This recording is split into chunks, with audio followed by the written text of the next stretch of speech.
শুনছিলাম এই 1 নম্বর অঞ্চলে এখন পুলিশ নাকি বাঁদর পুলিশে পরিণত হয়ে গেছে। পুলিশ এখন বাড়ির চালে উঠে যাচ্ছে। বাড়ির চালে উঠে গিয়ে যে সিভিক ভলেন্টিয়ার আছে ওদের দ্বারা প্রভাবিত হয়ে ওদের বাড়িতে বাড়িতে গিয়ে চাপ সৃষ্টি করছে। মাত ধরব না। আপনারা সবাই ভালো আছেন তো? এই শুনছিলাম এই 1 নম্বর অঞ্চলে এখন পুলিশ নাকি বাঁদর পুলিশে পরিণত হয়ে গেছে।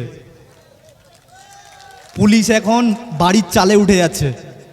বাড়ির চালে উঠে গিয়ে যে সিভিক ভলেন্টিয়ার আছে ওদের দ্বারা প্রভাবিত হয়ে ওদের বাড়িতে বাড়িতে গিয়ে চাপ সৃষ্টি করছে, মারধর করছে।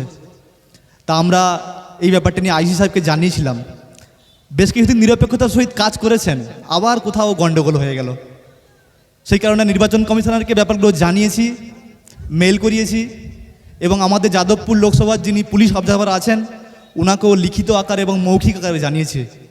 ওনারা অল্প অল্প ব্যবস্থা নিয়েছেন, আরও ব্যবস্থা নিচ্ছেন, একটু ধৈর্য ধরতে হবে। এই পুলিশ এখন তোলামূল বাহিনীতে পরিণত হয়ে গেছে।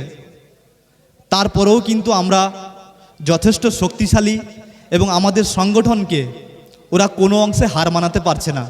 তাই বাধ্য হয়ে কিন্তু এই তোলামূল পুলিশ দিয়ে আমাদেরকে জব্দ করার চেষ্টা করছে। জব্দ করতে পারবে নাকি আমাদের? আমরা তো আইএসএফ করি।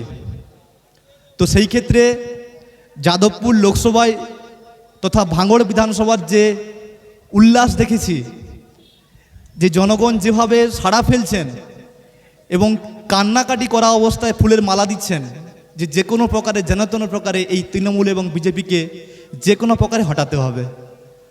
তাই খামচিহ্নে যত বেশি সম্ভব হয় সকাল সকাল গিয়ে ভোট দেবেন এবং প্রতিবেশী আত্মীয় স্বজন যারা বন্ধু বান্ধব আছেন ওদেরকেও উদ্দীপিত করবেন যে তৃণমূলের যে সমস্ত কর্মকাণ্ড ওরা করে গেছে সেগুলোকে ভুলে গেলে হবে না।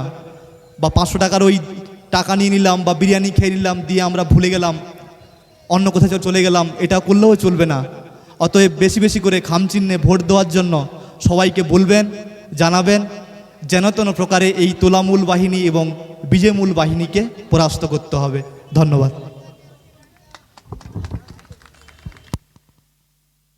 প্রার্থী তার অসুস্থতা সত্ত্বেও আজকে এই প্রোগ্রামে এসে হাজির হয়েছে। তার দায়িত্ব কর্তব্য জায়গা থেকে তাকে আমরা ভাঙড়বাসী সবাই ধন্যবাদ জানাই। এখন আপনারা শুনবেন আপনাদের প্রিয় মানুষ, আপনাদের প্রাণের মানুষ, ভাঙড়ের বিধায়ক নওশাদ সিদ্দিকী ভাইজানের কাছ থেকে।